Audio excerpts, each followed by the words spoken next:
14 messages sent to you, members of the Security Council, from 14 Syrians representing all of Syria's governorates. 14. Each wants to tell you the following. Rama from Dara Governorate says to you, you have the power to turn our nightmare into a dream. So please do it. Ali from Damascus says, isn't it surprising how powerful you are, but how powerlessly you act in the face of our enemy? Well, Sarah from Homs says to you, my daughter is severely sick. Can any of you help fly her out to any safe hospital anywhere in the world?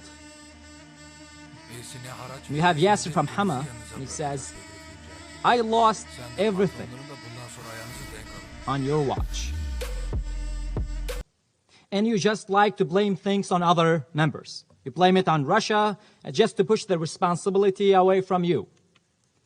Hiba from Latakia says, Syria has never been scarier than now.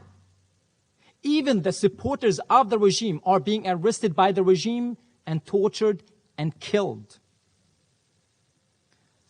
Just so you know, I am not going to filter the voices of the Syrian people. I'm telling you exactly what they say. And here it comes. Karim from Idlib says to you, you have been acting so lame since 2011.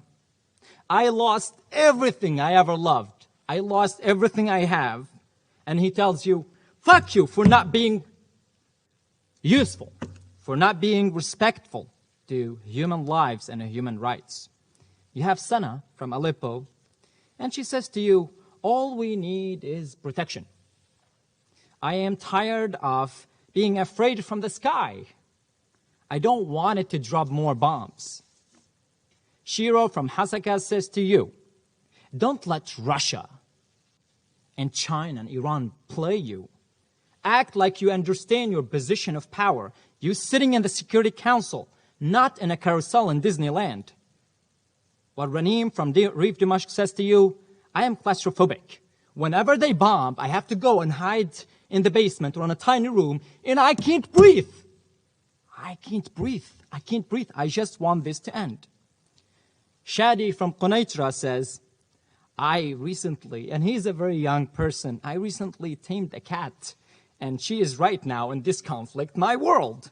So please help me keep her safe, keep her alive. Her name is Judy. Maryam from As-Suwaida. It always seems impossible until it's done. I know she stole the quote. We have Khalid from Raqqa, and he says to you, while you may think that the war in Syria ended, it did not. People are still being targeted.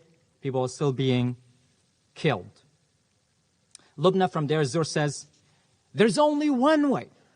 There's only one way to end the war in Syria, and that's bringing Assad regime to justice.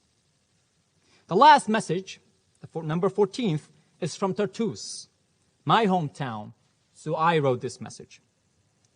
Since the start of the Syrian uprising in March 2011, Russia has vetoed more than 15 UN Security Council resolutions concerning the conflict in Syria. Among other things, this resolution covered the human rights violations, the use of force against civilians, toxic chemical weapons, and calls for a meaningful ceasefire. Russia did that to provide political cover for the Syrian regime and to protect Moscow's strategic interest and arms deals with the Syrian state.